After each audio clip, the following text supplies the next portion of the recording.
My voice is already warmed up. Have you been at meetings all day? No, I've just been going, all day in frustration. Good day, then. Yeah. Welcome back, friends. Welcome back. It's time for another episode, a surprise two-parter episode, because we talked for so long about the Complete Double Dead that we decided to break it into two parts. So this is the Complete Dead Part 2. Part 2. Is there a name for the second book? I think there is, but I've only ever read it as a compendium. So Gotcha. I don't know it. The Omnibus. Yeah, the Complete Double Dead. I could probably look it up, but Just put it in the Instagram post. yeah, I'll put it in the show Maybe in the notes. podcast title, in the show notes. I'll put it in the show notes. There you go. Yeah, but before we get started, hi, I'm Rachel. And I'm Matt. Welcome to the Strange and Beautiful Book Club.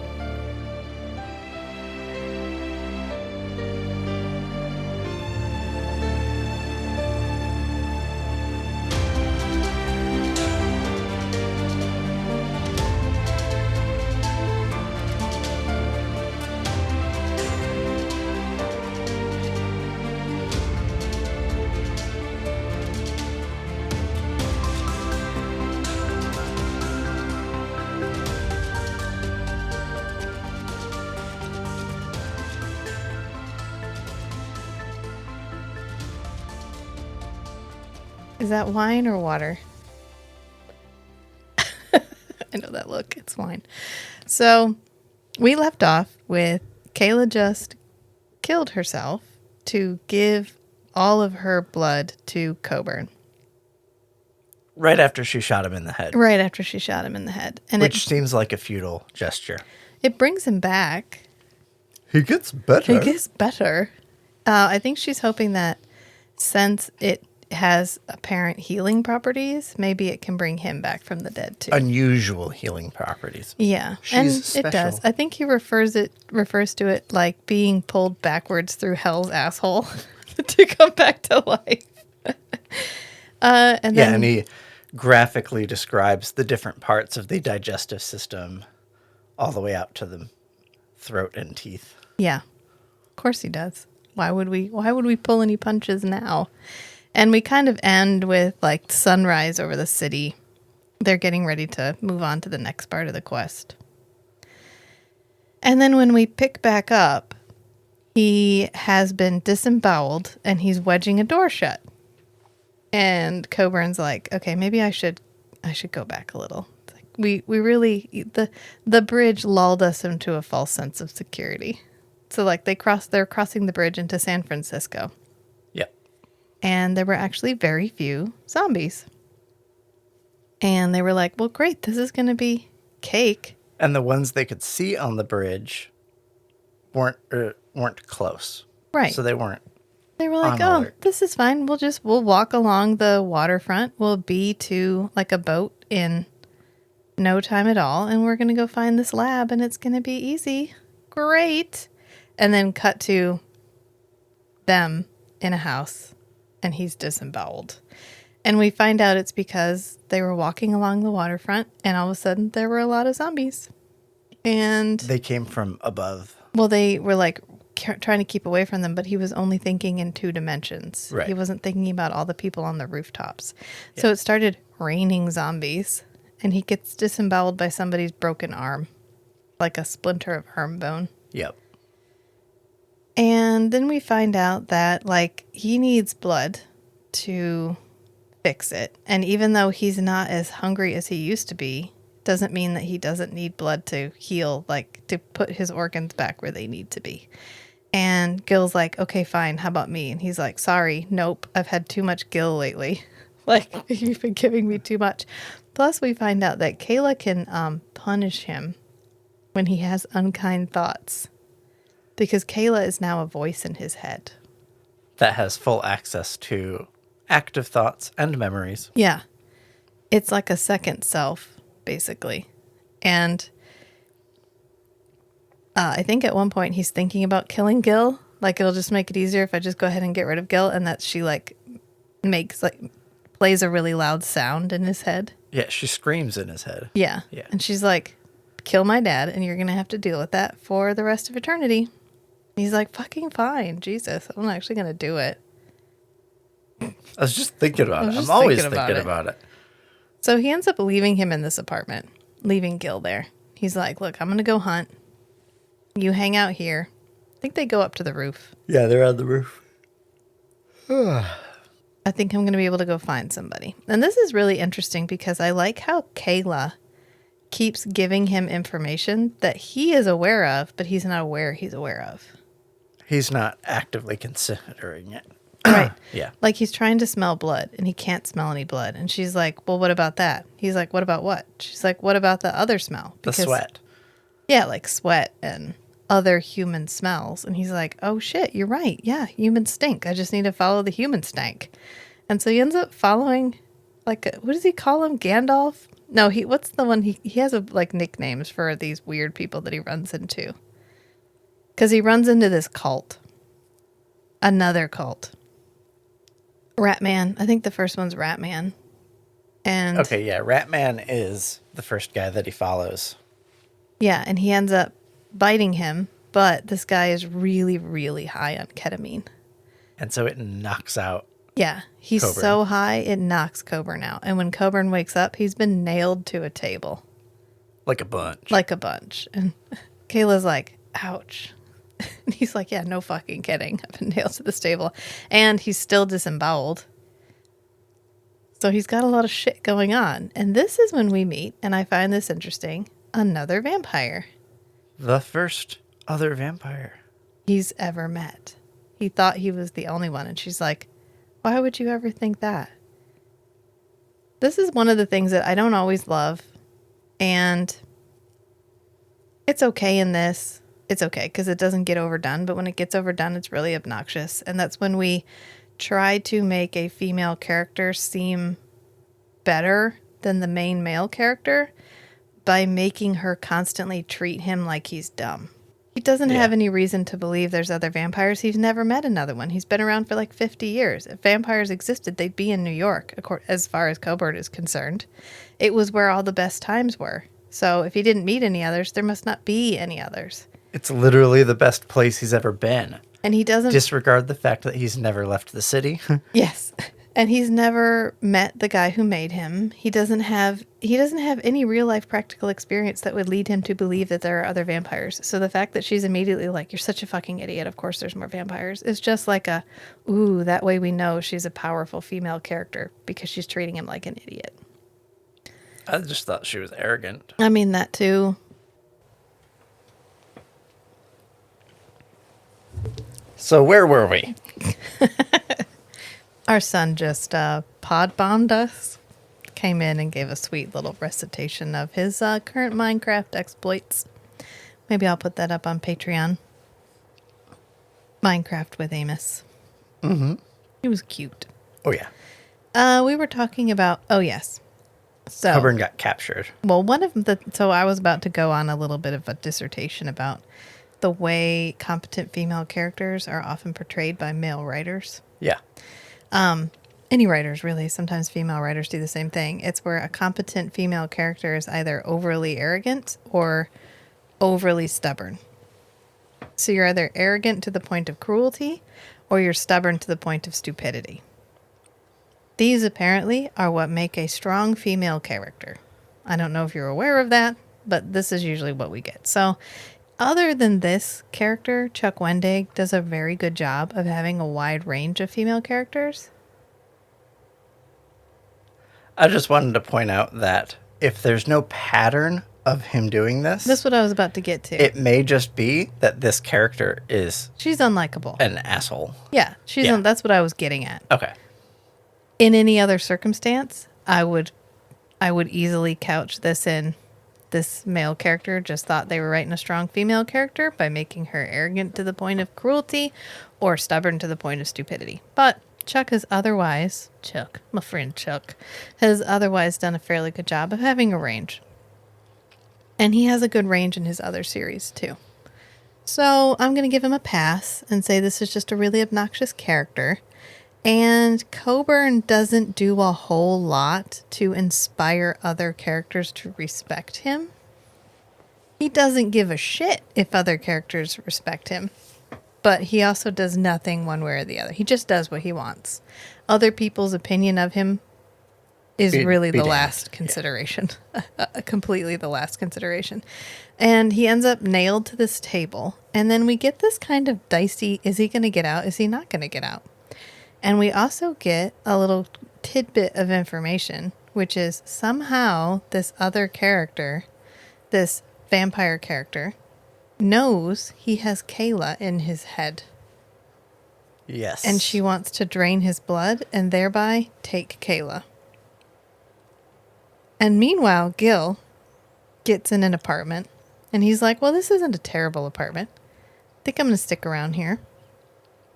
Maybe for a bit. Right. This place isn't trashed. Yeah. It's like, well, it's kind of dusty, but it's not like dirty. But he does smell zombies. And so he goes in the bedroom and there's a couple of zombies chained to the bed. And another zombie in the chair. Yeah. And he's like restrained there. I don't know what's happening here, but I'm going to go ahead and put these poor people out of their misery. So he gets ready to use his crossbow to shoot one of the zombies on the bed. And he gets interrupted by like a gaggle of precocious young children.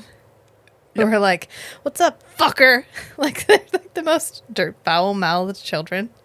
It's... I thought I don't know what you want to call them, the village of children was entertaining. Yeah. Yeah. What I love is how immediately Gil is not threatened by them. And just takes and they're charge. upset that he's not threatened at them. Yeah, they're like, well, at least the leader fucking is. Old man, and he's like, hey, watch your mouth. And they're like, oh, sorry. They're like, don't apologize to the adult. We don't like adults. I forgot. I'm sorry. They're like, because they're not that far removed. You know, they're only a couple years removed from being kids, from having parents. And their parents teachers. may have survived for a little while. Yeah, we don't know how far removed. And they make a good point. They're like, people think kids are going to be the first ones to get taken, but no, kids are the most adaptable. This kind of remind me of Girl with All the Gifts. Yeah. I'm not going to say any more than that because that's a spoiler. It's 100% a spoiler if I throw in anything else about it. But this was similar to Girl with All the Gifts, where a lot of the characters are children. Yeah. Because children are the most adaptable. So they're the most capable of keeping up with the rapid changes that might happen during a zombie apocalypse. And I love that none of them I think they have a projectile weapon, but they have like a system for killing the zombies. Right. Like, to them, the zombies are really, like, just a minor obstacle to overcome. Yeah, it's just an environmental hazard. There's a process for moving through the world where you have to interact with zombies. Right. And they do just fine. They have, like, one knocks it down and the other one takes it out. One knocks it down and the other one takes it out, which we find out later when Gil's moving them. Because it takes too long for Coburn to come back, he decides he's going to go look for him. And we also find out that they had another member of their group who wasn't maybe as careful and got bit, and that they kept her around. We get the idea that these kids have a difficult time differentiating between like who you were in life and the fact that when you're a zombie, you're dead. Right, that the person you were is gone. Right, because personality is wiped out. They're hanging on to these adults, because they're one of their parents. And they hang on to this little girl because she was once one of them. And then they ran into the vampire character who was apparently luring them out to Alcatraz. For experiments. And then they weren't coming back. And finally they were like, stop it, nobody go with her anymore. They're like, but she had candy. So some of us went anyway. So I guess she comes back. She like hypnotizes them. She had a way of talking to us. And she ends up accidentally giving some of her blood to the little girl. So now we have another hunter, except it's not Coburn's hunter. Yeah, this is Lila. I can't remember her name exactly. Eliza, maybe? I don't know. The little girl hunter. Oh, Ellie is the hunter. Yeah, Ellie. But the vampire is I forgot Lydia her name. or Lila. I think it might be Lydia. I don't know. She's unlikable, so I had a hard time remembering her name. I was just like, her. In the scenes with Lydia and Coburn, she mentions that she's been getting blood from children, Yes. Yeah. or And at least the minister did. yeah, the weird minister of the cult that we never really fully Minister explain. Masterson or whatever. I don't know. It's like the cheap version of the 66 states. I would say it's different because they're like Minister Masterson's group are eating zombies. Yeah, They're it's eating zombie meat. weird. And I'm guessing Lydia has helped them develop a process to like make the meat edible. No, I think she gives them her blood to cure them. Or something. Because they're like, she gives us a medicine. That's how we don't get sick. I mean, we get two cults, really, because we get Son of Man. We get Son of Man, which is a cult. And then we get this cult, which is objectively far more culty. And they eat zombie parts. Right. And We they get- have some kind of process to where they don't die. Yeah, something to do with the vampire. We don't really fully explain it because honestly, Coburn doesn't care. And if Coburn doesn't care, we don't care. It's like Murderbot. A little bit like Murderbot. Yeah, he's very good. Chuck Wendig's very good at. He doesn't give us exposition that doesn't make sense to get. Just enough to Right. keep the story coherent-ish. I mean, this is a fairly straightforward novella. We enter San Francisco. He gets injured. He needs resources. He goes to seek resources. He gets captured. And this is all just a way to kind of introduce us to the secondary characters, which are this other vampire. Kind of the kids, all they just sort of disappear. And it's kind of to give us a wrap up, even though ultimately we don't really wrap it up. But from here, he has to kind of escape because he's in a pickle. And he actually gets to use something other than just his vampire-ness because he keeps trying to do his usual tricks, except it doesn't. And this is the work. most competent group that has abducted him yet. Right. Because he tries to hypnotize the other vampire. And she's like, did you honestly think that was going to work? And he was like, yeah, a little bit. Did you really? It's never not worked. It's never not worked before. And he's in we've created a situation where he's finally almost out of resources because he can't even kill and eat any of these people or eat and kill, I suppose, any of these people because they are all on something. Right. And it will actually hinder him to do it, to take their blood, because then he'll be high on whatever they're high on. And ultimately he can't. He kills this one guy and he has like steroids or like PCP or something because he's like, I'm the fucking best vampire in the fucking world. Which Works. I kind of like that it leads him into like reckless situations. Yeah. Yeah, it's a way of forcing the character, which Coburn is a different enough character. I wouldn't believe he would take these unnecessary risks anymore. Because in a way, he's still protecting Kayla. Except now Kayla is him. So he has to act with some sense of self-preservation. Because that's the only way he can save Kayla and his daughter, who we find out is named Rebecca. Because we learn that everyone he's ever killed has taken up residence in his head. There's little pieces of them in his brain. And he just hasn't noticed them. They weren't loud enough. They weren't loud enough. They're not as loud as Kayla. And he's like, oh, can I talk to my daughter? And she's like, no, she doesn't want to talk to you. You killed her. And then you fucked her out for 50 years. She hasn't forgiven you yet. He's like, that's fair. That's fair.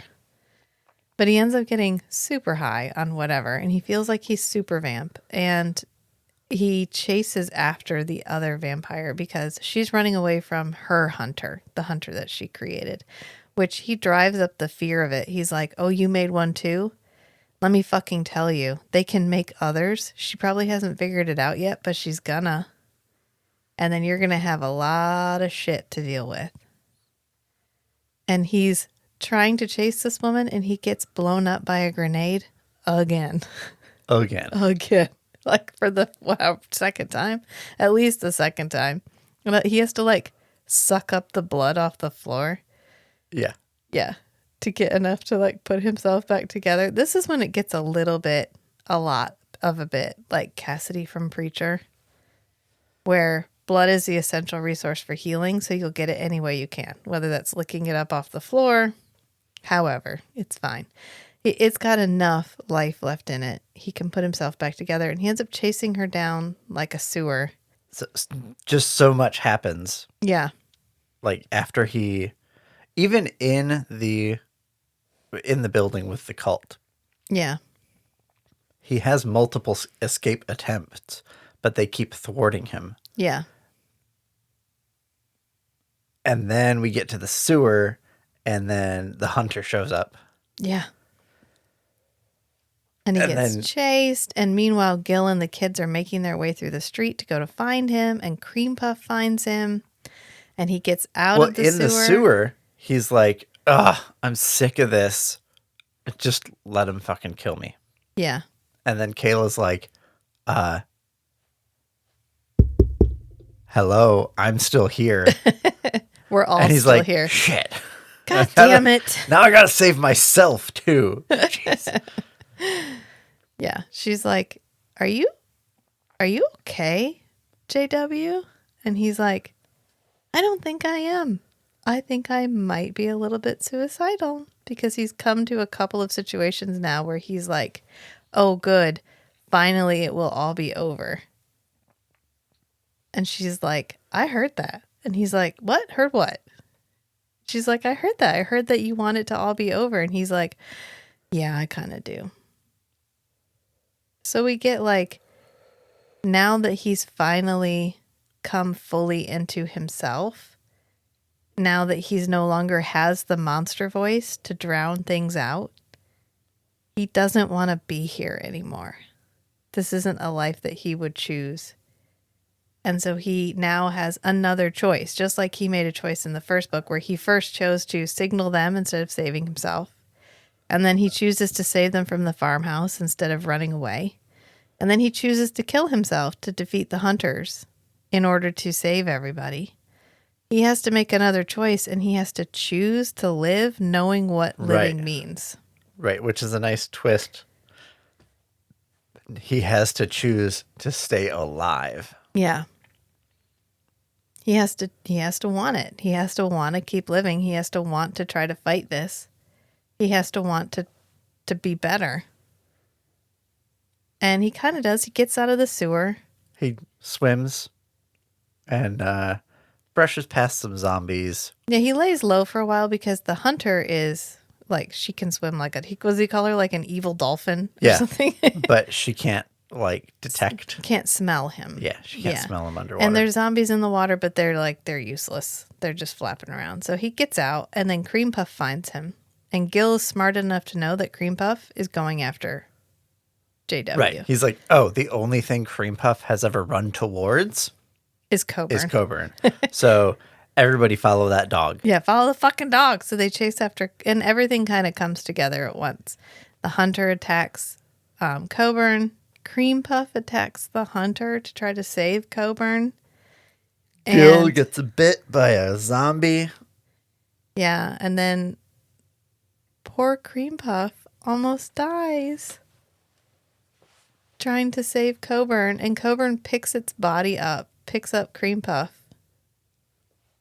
and he makes a mention of like the fur is covered in blood and poor little Cream Puff, and then all the kids pile in a minivan. I roll. And they roll down the hill. Yeah, Coburn pushes them and then leaps on top of the minivan, holding Cream Puff's limp body. Oh, yeah, he's holding Cream Puff for a long time. Yeah. And they finally get away. I think the hunter gets killed. I think he kills the hunter. I think you're right. I think he punches through its head or something. Yeah, it describes him moving faster than he ever thought he would be able to move. And then his fist just hits the side of the hunter's head, and there's an explosion. I blank out a little bit in that part because the dog is getting hurt. So it's a little bit like, it's really hard for me to remember visually everything that happened in that section. So, but I believe you, because after that, the kids kind of part ways. They're like, have a good time, Gramps. See you later. And at this point, we've learned that the lab they're looking for is in Alcatraz. Of course, it's in Alcatraz. Of course. Of course, it's in Hey, Alcatraz. there's a whole like silo in the internet about zombie fortresses. Of course, there is. Alcatraz is a popular spot for people to have their like fantasy. If I was in the zombie apocalypse, I would make my zombie fortress on Alcatraz. Yeah, you and fucking everybody else. So Right. best of luck, kid. Yeah. First one there just has to shoot all the rest. Isn't it Book of Eli they end up in Alcatraz too? Yeah. Yeah. It's a popular It's a place. I get it. Lots of people have gone there Yeah. Yeah, I'm sure. and stayed a while. We boat out to it. And I think this is when Gil is like, why don't you try giving Cream Puff some of your blood? And he's like, oh, okay. And so he like bites off the pad of his thumb and Cream Puff licks it. And then Cream Puff like stops breathing. And he's like, fuck you, Gil. He made me kill the dog. Or he turned the dog into a vampire. I think he just healed the dog. I Because he'd know. already I given know. some blood to Gil and Gil got better. But Gil didn't turn into a vampire. So get the sense he healed the dog. But is it one of those things where you have to like be almost dead and then consume vampire blood and then finish dying? What matters is Cream Anyway. Puff lives. I don't fucking Cream Puff care how gets Cream better. Puff lives. Cream Puff lives. Okay. We don't even know if in this world dogs can be turned into vampires. There's a lot of things we don't know. And that's fine. There's a lot of things Coburn doesn't know, including the name of his master, whom he only calls Blondie. Because we get to Alcatraz, and of course, his evil sibling is already there. Well, this is where we find out where Lydia the vampire. And we find out Is she's his- his evil sibling because we finally meet his master, too. His sire, his whatever, his vamp daddy. And which explains how Lydia knew that Coburn was coming. Right, because his master has like a CCTV view of everything Coburn is doing. Well, yeah, the same link that he had with The Pink hunter. Robe, Yeah, the housefrau. Blondie has with him. Right. But it's probably a lot more nuanced than his connection to Right, Pink because Robe it's like to like. because it's sentient to sentient. And so Yeah. they're kind of like, "Oh, so glad you decided to show up." Oh, you came right to our door. Oh, and Coburn's like, oh, God. And so they go in, and everyone in the lab is gone, dead. I think Coburn actually says, this is a dead place. Yes. And Gil is like, well, shit. So we don't know how long it's been gone. We don't know if he learned we know about that it. that skyscraper with the lab in it that the Sons of Man went to was operating as of like a month ago, let's Yeah. say. And they thought that this place was still running. I have a feeling it's supposed to be that Blondie found out about this lab from Coburn. And so Oh. because as So the Coburn betrayal goes even deeper. So it's not that Coburn knew that that's what was happening, but that's what was happening. Because as soon as he knew about it, Blondie could have preempted him and just gone and taken care of the lab. Because for some reason, Blondie doesn't want the world saved. Because Coburn is like, what the fuck is wrong with you guys? Don't you realize this is our food source, and if they're gone, we're gone? And Blondie's like, meh, there's always going to be humans. It's fine. We'll figure it's fine. It's fine. It's We'll fine. figure this out. This is the The exact smart people will solve the problem, Right. even though we're actively working against them. Yeah, and it's going to be okay.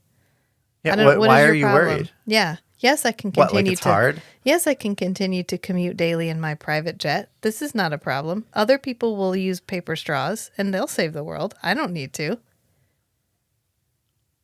I took that to a dark place. But that's the exact same reasoning. Like, no, I don't need to save the world. Other people will save it from me. Isn't that nice? Oh, and by the way, I want Kayla and I'm going to get her. Because I found out you can go in sunlight. Yeah. I want that. Do you know how long it's been? I don't even know how long it's been since I've seen the sun. Legit. It's been a while. And he's like, Yeah. great, thanks. And so he ends up taking Kayla. He drinks Coburn's blood and takes every person that Coburn has in his head Right. into It takes himself. all of his dead. Yes. And I really like the subversion of the trope of the bad guy takes literally everything Yeah. from the protagonist, because immediately Blondie starts screaming and holding his head. Right. Because Kayla's like, not today, motherfucker. That's exactly what Kayla's saying. Yeah. And through all of this, Gil is there.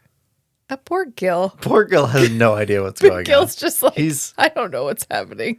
I'm just trying to He's a stay fourth alive. wheel on a tricycle. Yeah. He's...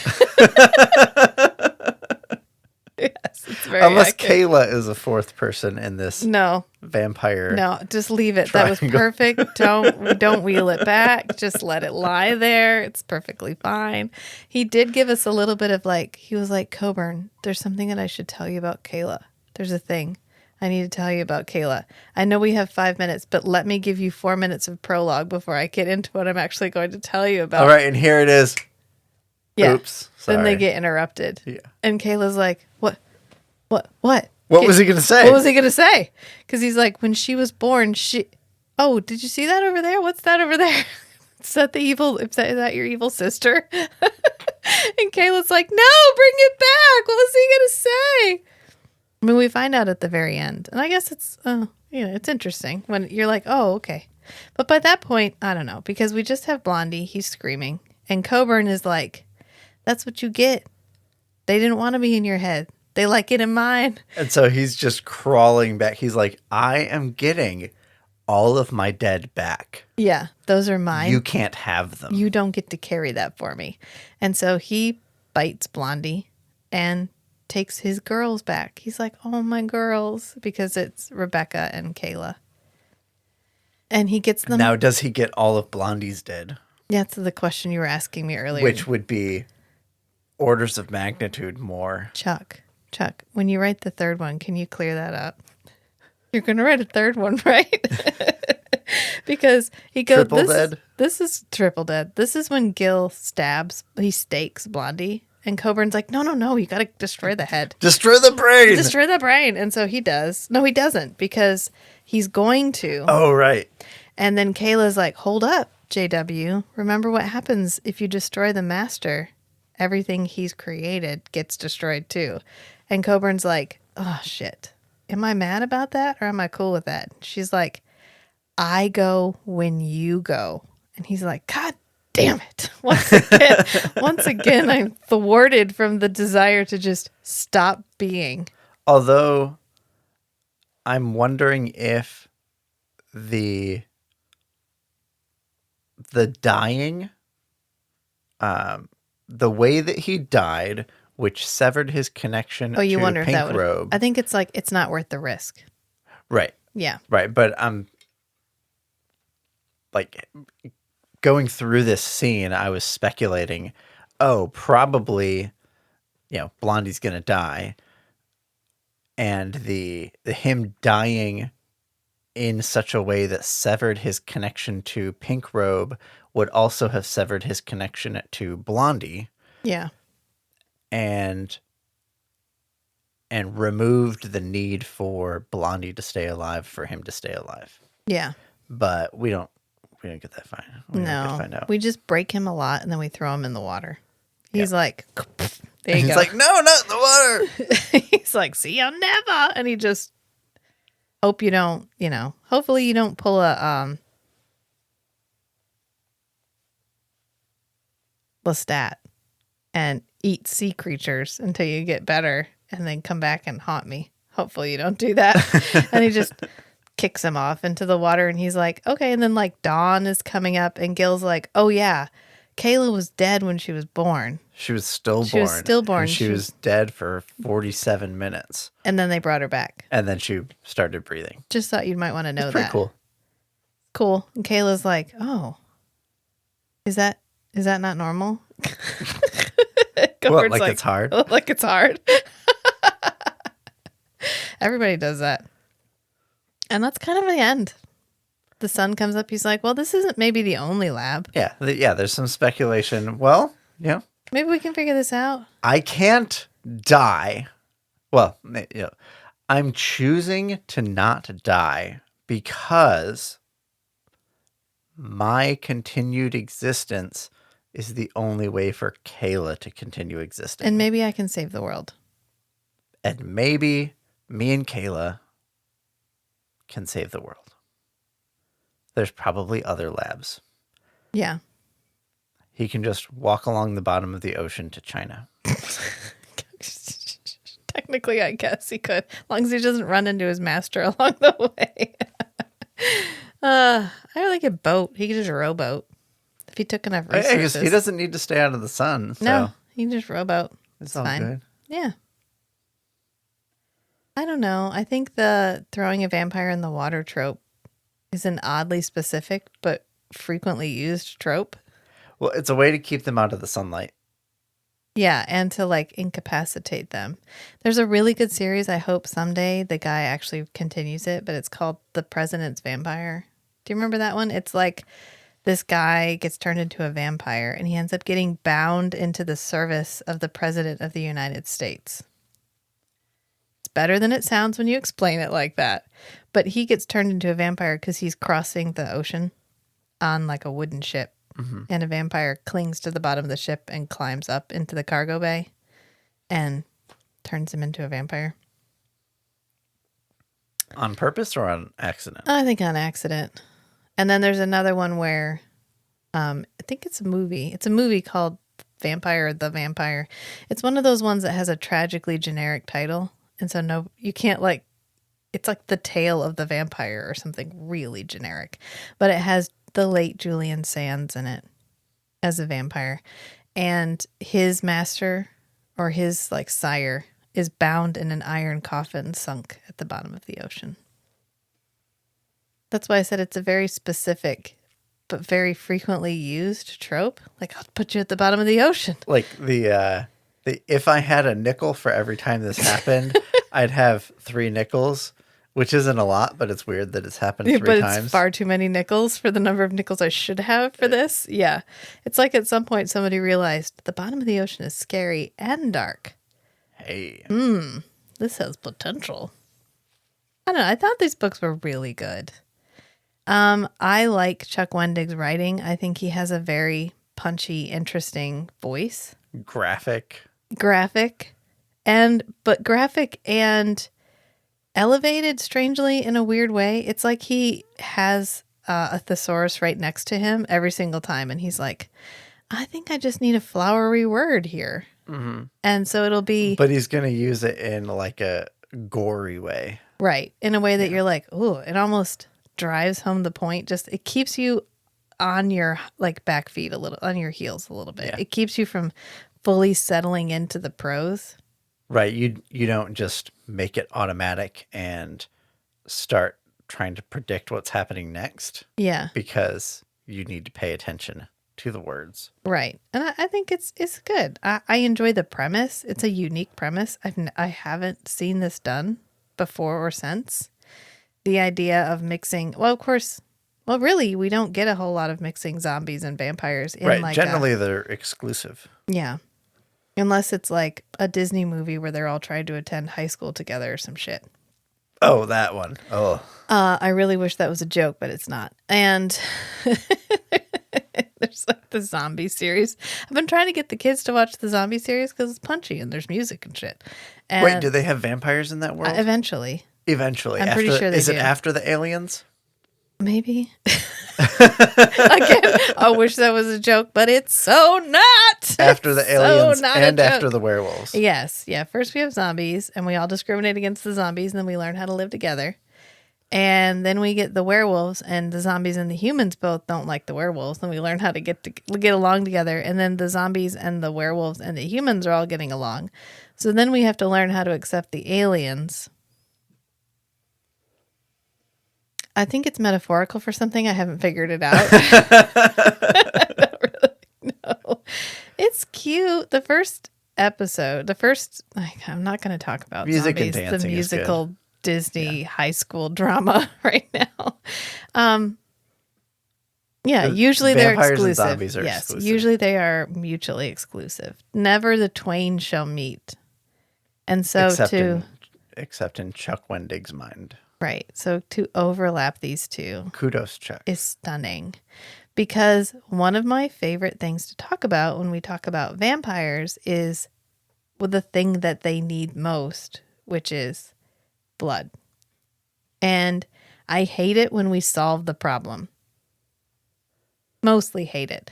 Like in Forever Night, the fact that he just gets cow blood from wherever he gets cow blood from, his Kirkland blood casks. Okay. Kirkland Butchery. There's other things that I like enough in that show that I will forgive you for solving the problem. But again, if like a vampire can eat animals and they only eat them every couple of weeks, literally humans eat animals too. right. Literally, environmentally speaking, it would make a ton more sense for all of us to become vampires because that's a lower impact on the environment than our current rate of consumption. Yeah. So fuck that. Fuck all of that noise. I just flipped Matt off. I'm sorry, Matt. It was not you. It was the metaphorical you. Okay. And this doesn't give us a way to solve the problem. Chuck does not give Coburn an easy way out. He does not fix it. We don't find a magical stash of frozen blood bags in some place that has a generator, and he's able to go for months on the frozen blood bags or something. He doesn't solve the problem. It's a constant problem that he has to keep working on. And I like that because it gives us this, no matter what else is happening, we always have this undercurrent of what's he going to eat next? Right. It makes it feel more real. Right. Like, okay, when he gets into the helicopter, after he gets blown up, he gets almost eaten by the hunters. He gets in the helicopter and it's like, yes, I fucking saved everybody. Oh shit, I am hungry as fuck. And all of these people are dinner. Did I actually save anybody? And we get left on that. We get left on that little bit of monstrousness. That's the part of the vampire monster that I find most intriguing. And Chuck didn't take it away from me by solving the problem. Does that make sense? He nailed it. He nailed it. That's the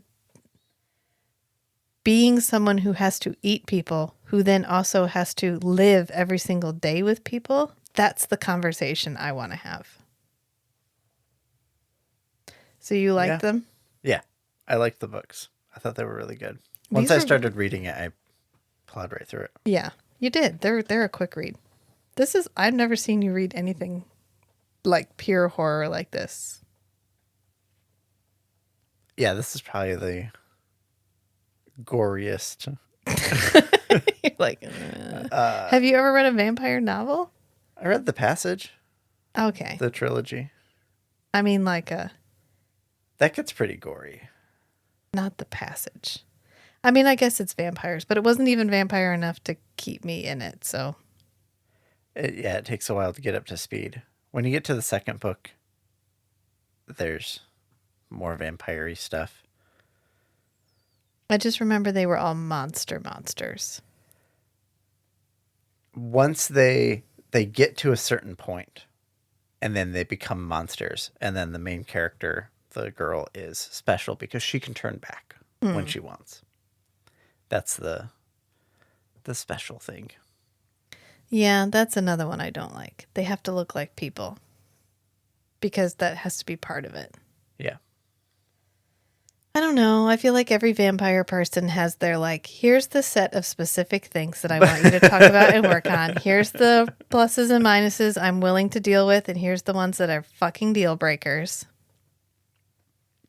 Yeah, garlic deal breaker most of the time. It's bullshit. Why are we clinging on to that one? I need entry. I need an invitation to enter. Great. Love it. Let's play with it. Let's do that. Right. I liked Chuck Wendig's vampires that staking them through the heart doesn't do anything. Right. Because their whole body is just, not alive anyway. Yeah. It's like a zombie. Yeah. I think that's probably where the parallel he was drawing is That's how you defeat a zombie, because that's how you defeat a vampire. You have to destroy the brain. Yeah. Yeah. All right, well, I guess we'll leave it here since we had over 2 hours cumulatively talking about this book. And I think it was good. I hope everybody who read it really enjoyed it. Yeah. And next time we'll be reading the next book, which I didn't... Ooh, I brought my phone down with me so I can look it up. I think it's a Matt choice. Is it Diaspora? No, you didn't even suggest that one. Oh. I was thinking about... That's why I was asking you about the... Where is your list? Geometry for Ocelots. Ooh, okay, this one I have not read. I have not read this one either. And Surprise! It's by a person who has a one-name author. So, and you suggested it. So this should be interesting. This is like the most wild card of all my suggestions. Oh, good. I'm so excited. You're like, time to fucking toss some dice. If I put this on the list, will Rachel add it? Is Rachel going to read the synopsis and veto it? No, I went with it. You suggested it, and here we are. We're reading Geometry for Ocelots by Exubia.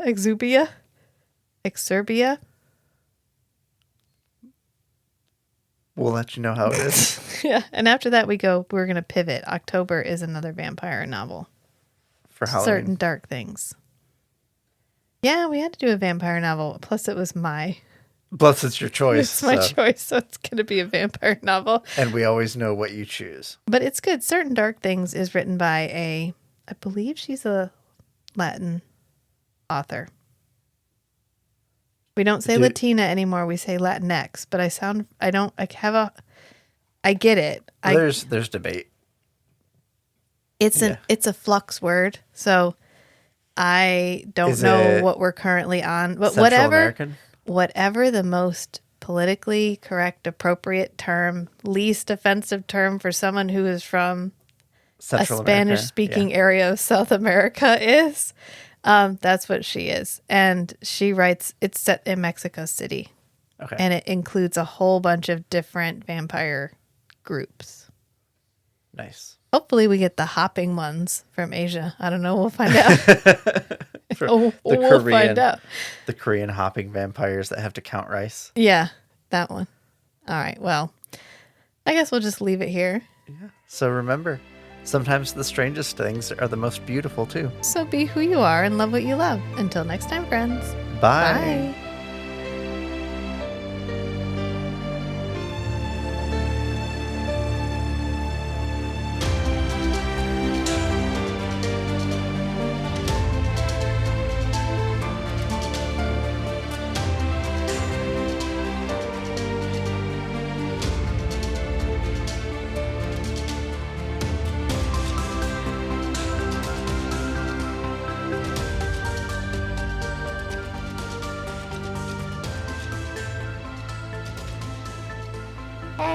Hi, Amos. Welcome to the podcast, Amos.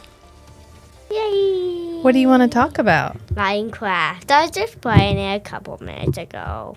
Yeah, what do you want to tell us about Minecraft? I actually know a couple wet songs in the world where I make a ton of noise. Yeah, because you have... I think I know exactly what you're talking about. Are we talking about your Shrieker world?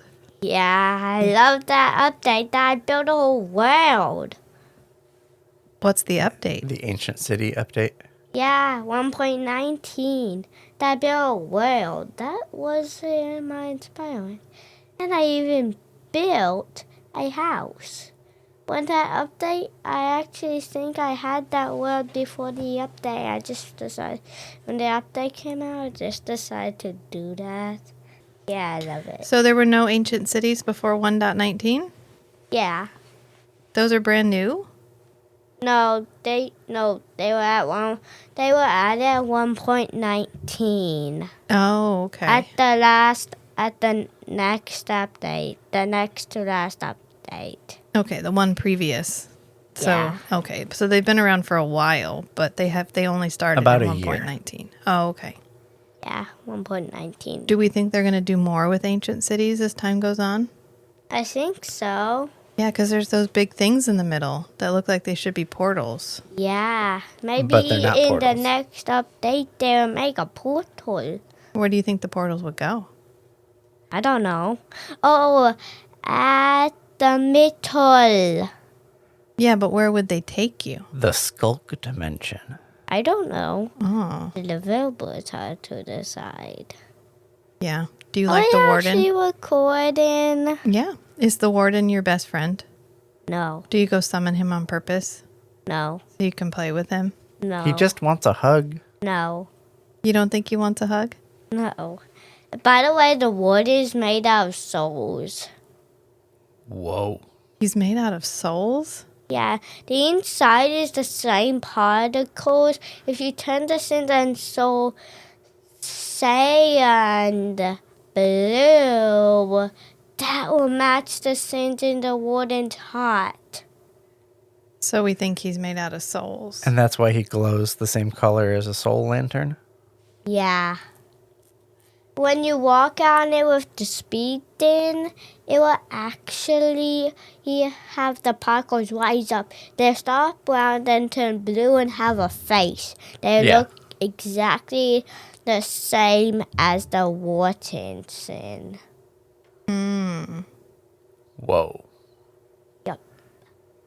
Do you Yeah. think it's the souls of people he's hugged? No. It's the souls of mobs that died. Oh, no. How about all the sheep that died so there could be wool in the ancient cities? It's probably all that. But sheep don't have to die to get wool. You can just shear them. Yeah, you can shear a sheep. But And they're the- not around in the ancient cities. They had to go up to the surface and kill them. Yeah, you think that? Well, the warden doesn't do that. Who do you think lived in the ancient cities? I don't know. People? Sheep people? Sheeple? People. And the old days of Minecraft before shears were around, you had to punch sheep to get their wool. Could you get it just from punching them, or did you have to punch them till they die? Punch them. Oh. You punch them could and then shear they them with your hands. You just punched them. Then you had Karate chop the wool What off. you punched the wool off. Those are funny. What's the most fun part of Minecraft? That you can do whatever you want. There's no rules and you don't have to clean up. When I grow Is the up, last I'm part gonna your make favorite? Yeah. When I grow up, I'm gonna make a mod that'll make it so you have to do chores. In Minecraft. Well, there's already a mod for me. The husbandry mod. Huh? It's for husbands, right?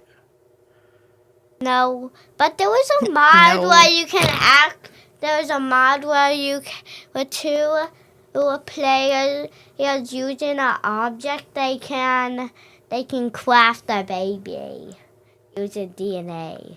Whoa. But one player to another. Mama and I crafted a baby Using DNA. using DNA. But that's in a mod. If you want, you could put okay. it on. If you want, you could put it on a server. Then No. you and Mama can use it. Can use the mod to make a baby. Well, we did it in real life. We have enough babies. We If you did want, it you could make 2. Oh no. 2 more. Yes. We already have 2. In We got a complete set. Yeah. In Minecraft, you can act like that. You can actually do it. And there's another mod which makes it so you can mate with yourself. It does include another player. Interesting. What do you Yeah. think of the sniffers? I like them that they sniff out seeds. And I like that they have eggs and you can break them with your bare hands and get them. Yeah, in. but are they really big? The sniffers? Yes. Yeah. They grow big. They're very big. Yes. Can you walk right through the sniffers? Yes. I don't know. Actually, you can't. You'll just push them. But you can get a look inside them and it'll just be empty. Players and players can go together. Yeah, they don't push each other. Yeah. There's no player collision. That's Oh. kind of nice, though, so you can't knock each other off edges. Yeah. Yeah, you Especially just go if PvP is turned off. You just go into each other, Yeah. and you don't have a brain or organs. If you get inside another player and you can see inside their head, can you see their thoughts? No, Oh, what's in there? Do you think Dad is being nothing, silly? just a head. Do you think Dad is being silly? Yeah, What did we do today? Do you want to talk about what we did today? we just went out. Where'd we go? I don't remember. It was horrible. I don't Right, Amos? remember. You It left the wasn't- house. Oh no. I don't know. Did you get, we went to the coffee shop. Yes. And what did you get? Water. Yeah, You got, what did you get? Did you get, you got some espresso, right? I got water. Ice water. That's all he Yeah. wanted. Do you want anything else? No. Muffins, No. bagels, No. chips, No. pretzels, No. cake, Ice water. ice water. And then he came home and Mama wanted to play Minecraft. And then what happened? I wanted to play Minecraft. And who ended up playing Minecraft? Me. Yeah. That's how I started playing Minecraft. I just wanted to play Mine. Actually, I'm finished with Minecraft now. Oh, okay. You finished Minecraft? That's why I came down here. Oh, okay. I didn't know where you were. Oh, I And then I went- escaped from the Shrieker world. It was really loud. Do you want some pizza? Are you hungry? Yes. You can give me a cheese stick. Well, we're out of cheese sticks, but cheese pizza is basically a cheese stick. No pizza. What about some water? Water is not food. You need calories. I want an apple or candy. Okay, calories are not just calories. You can't just have candy. You need nutrition. Apples? Okay, you can have an apple. And how about, do you want to try a cheesy roll up? No. This is Mama's favorite thing to cook. You take a tortilla and you put cheese on it and you put it in the microwave and then you roll it up. I just want. Okay, you can give me a tortilla. You want a tortilla, no cheese? Yeah. Okay, tortillas, apples, what else? I don't know. Okay, you want to go find out what we should eat? Do we have it? What about one piece of candy? You can, well, you have 7 pieces of candy from earlier. Did you eat them all already? Yes. You Yes. ate every single lemon head already? Except the broken one. No wonder you wanted water. Your poor little tongue must have been so sore. No, it isn't. What is From it the now? sour. It's wet and moist and what your tongue should be. Like. Was that a joke? Yes. Do you like telling jokes? Actually, it wasn't. Can you tell me your favorite joke? Knock, knock. Who's there? Kanga. Kanga who? Is that kangaroo serious? Kangaroo. I love it. Wee-hoo. All right. Okay. I see. You're following the waveform on the thing? All right, Amos. I'm going to say goodbye now so we can go get you something to eat. You ready? Yeah, what about I stay down here with Dada? You guys, well, Dada and I have to finish recording an episode. What about... We're talking about books. Have you read a book lately that you liked? Yeah, Blanky. Blanky? Did you read that all by yourself? Yes. Oh, what's your favorite part of Blanky? I like the end. Where he gets Blanky? No, he doesn't get Blanky at the end. Oh, what's the book about? Him hanging out with Blanky. Do you have a Blanky? Yes, What's your Blanky's name? Bubba. Bubba Blanket. His name is just Bubba! Well, you used to call him Bubba because you couldn't say blanket. So he's Bubba Blanket. Did you know It's Bubba? Bubba! Do you sleep with Bubba every night? Yes. Is Bubba stinky? No. I think Bubba might be stinky. I think Bubba might need a He's blanket. not stinky! Who else do you sleep with every night? Bunny. Is Bunny here with us right now? No. Yes. Does Bunny have anything Bunny would like to say? Yes. What would Bunny like to say? I want to kill it. Do you have another bunny? Yes. His name is Nubby. He's not here. He's back in my bed. Yeah, Nubby doesn't get carried around. Only Bunny does. Because Nubby's an imposter. Yes. He's suspicious. He's literally here to take Bunny's place. Yes. Yeah, just in case Bunny ever gets lost, Nubby can step in. What would we Yes. do if we lost Bubba? I don't know. You could make another Papa. Do you think you'd be sad forever? No. Actually, yes. I could get a Papa. All right, Amos, I think you're good. Let's go get something to eat. Well, thank you for being on the podcast, Yeah, Amos. thank you for being our guest. Oh, I want to change voice. Is it okay if I do You can come down after we record. You can, voice? Amos, you can come down after we record an episode and play with the voice if you want to. Here, why don't you say goodbye? Why don't you say goodbye with this one? Oh, I think it might only work. It on only mine. works for me. And this one only works for me. That changed in the update. The update of the firmware.